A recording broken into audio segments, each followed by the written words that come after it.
un effet domino, donc les enfants s'en ressentent un petit peu aussi, mais on est tellement bien soutenus par notre entourage. Souvent, on a des soupers ou même déneiger l'entrée avec de la neige ou faire des tâches comme ça que je suis plus capable de faire. Ça l'aide à nous soutenir dans le fonctionnement familial. Ce que je peux vous dire, c'est que l'aide que je reçois, que ma famille reçoit, ça m'aide, moi, à demeurer autonome. Parce que l'autonomie, c'est très important. Puis, si je perds mon autonomie, ben la famille perd l'autonomie. Puis, toute ma communauté qui est proche de moi perd aussi la communauté parce que ceux-là qui me soutiennent vont devoir me soutenir encore plus. Donc, ça, je suis très reconnaissant. Puis, aussi, la compassion, ça va dans les deux sens. Je reçois beaucoup de compassion et puis je l'accepte. Et puis, je suis sincèrement reconnaissant pour ça. Mais moi aussi, je choisis d'être compatissant envers les gens qui m'entourent parce que je sais qu'eux vivent un deuil. Je sais qu'eux, à différents niveaux, mais je le sais que... Comment je peux dire ça? Donc, en choisissant d'être compatissant envers eux, en étant... parce que je choisis d'être positif. Donc, d'une certaine façon, je choisis... si j'étais négatif, ou que je m'apitoyais sur mon sort, ou que j'étais plate, que si j'étais tout le temps négatif, à chialer, à m'apitoyer sur mon sort, ça rendrait leur vie beaucoup plus morose, beaucoup plus difficile, puis ça serait moins plaisant pour eux de m'aider. Oui? Comment vous faites pour combattre cette négativité? Comment je fais pour combattre la négativité? Ben, j'ai la certitude qu'au bout du chemin, au bout de tous nos chemins, on va tous se retrouver, puis j'ai la certitude qu'il y a quelque chose de beau qui nous attend. Chacun a sa croyance, mais pour moi, c'est ça. Pour l'instant, au jour le jour, comment je fais pour combattre la négativité? Ben, je suis encore en vie, puis je suis encore autonome. Fait que ça m'aide beaucoup à me dire... puis je suis aussi un gars débrouillard et inventif. Donc, pour prendre un verre d'eau, au début, c'était mon bras droit qui m'a lâché, donc je prenais le bras gauche. Si je voulais écrire, j'écrivais avec le bras gauche. Puis là, le bras gauche a commencé à me lâcher, donc là, j'utilise les deux mains pour me brosser les dents, pour tenir le micro, pour manger, en tout cas, bref. Puis si, ben, quand ça va lâcher, ben, il y a d'autres moyens. Donc, il y a toujours une façon de faire.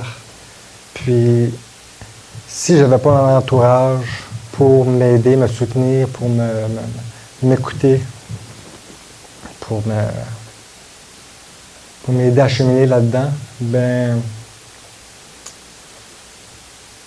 je pense que ça serait encore plus difficile pour moi.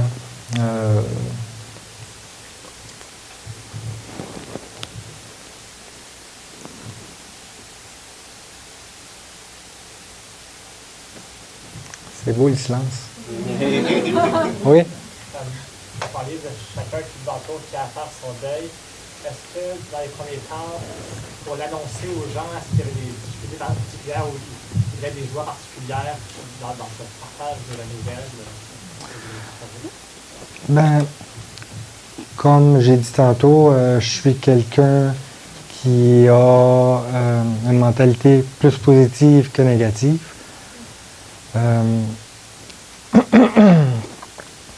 Je vais donner un exemple. Lorsque j'ai été annoncer la nouvelle à mon oncle, parce que moi, je ne veux pas faire l'autruche. Juste une autre parenthèse.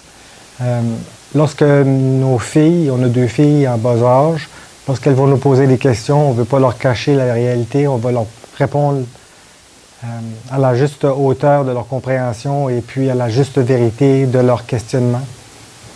Donc, on veut pas que ça soit un choc pour elles non plus, mais on veut aussi leur éviter du stress parce qu'admettons qu'ils découvrent un remède puis que je guéris. Ben, si on leur fait vivre du stress inutile, je veux pas faire ça à mes filles. Donc, lorsque j'ai commencé à annoncer la nouvelle, à un moment donné, j'ai été voir mon oncle, puis en pleurant, je lui ai dit, il y a une nouvelle personne qui fait partie de la famille. Il dit, ah oui, c'est qui? Il dit, il s'appelle Lou Gehrig. Puis là, ben, on a pleuré ensemble, puis on en a jasé, on en a parlé, puis on en a ri. Mais chaque personne, parce que je le sais aussi, les personnes, connaissant les personnes, je connais leur personnalité, puis leur façon, leur côté, comment apporter la nouvelle. Donc, des fois, il y a les gens, et je savais qui étaient solides, qui étaient capables de prendre la nouvelle, ben, je leur disais en pleine face, j'ai la maladie, Lou Gehrig, puis c'est pour ça que j'ai plus de bras. Mais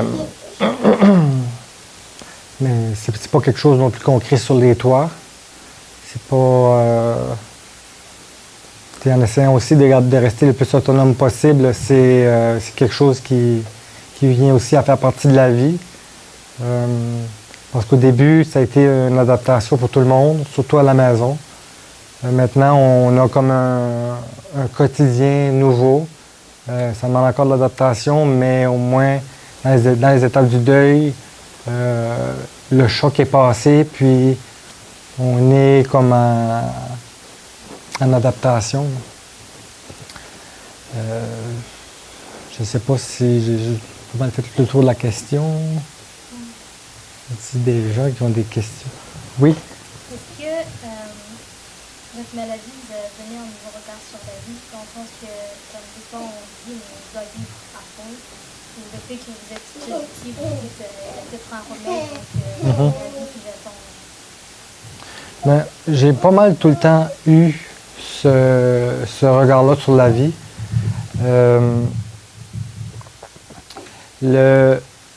La seule chose qui a changé la donne, c'est lorsque depuis que j'ai mes enfants.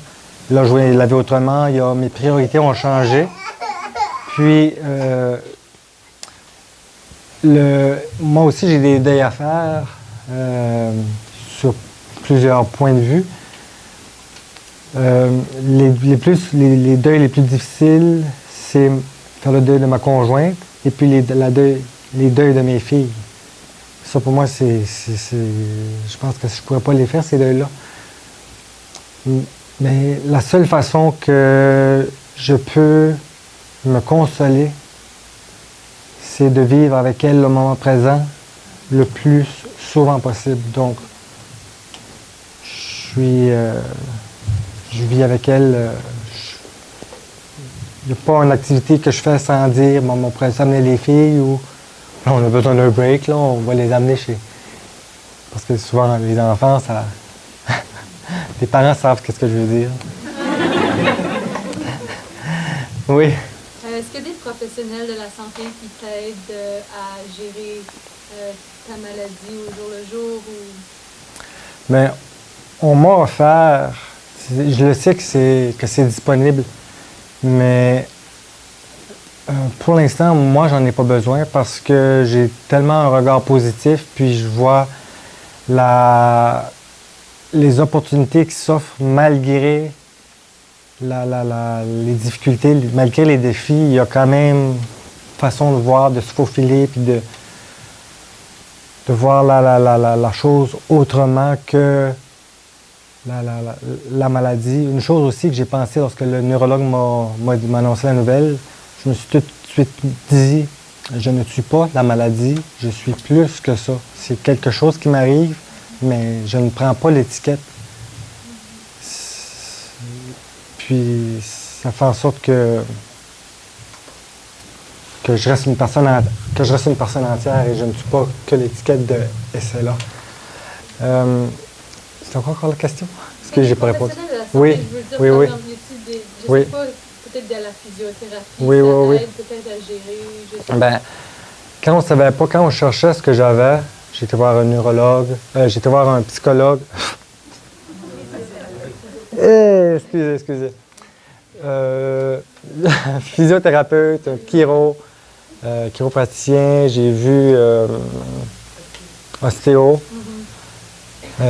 Puis, oui, j'ai des exercices, puis avoir des enfants aussi, ça me fait faire de l'exercice. Fait que, je bouge toujours, puis ça, c'est important de garder les muscles, les articulations à bouger. Mais malgré, je pourrais faire autant de push-ups que je veux, le muscle ne reviendrait pas comme avant à cause des neurones qui s'affaiblissent. Mais oui, j'ai une gamme de services qui me sont disponibles. Puis aussi les associations d'entraide, SLA Québec, qui nous soutient beaucoup, autant monétairement qu'un groupe d'entraide, puis d'autres services qui sont peut-être méconnus, mais qui existent. Est-ce que ça répond bien? Oui, OK. Oui. Avant ça, vous travaillez vous avez quoi comme métier? Avant, est-ce que tu veux savoir tout mon CV? En gros, j'ai été dans les services sociaux une bonne dizaine d'années. Après ça, j'ai été travailler avec les personnes sourdes. J'ai travaillé à Via Rail. Puis mon dernier emploi, j'étais chauffeur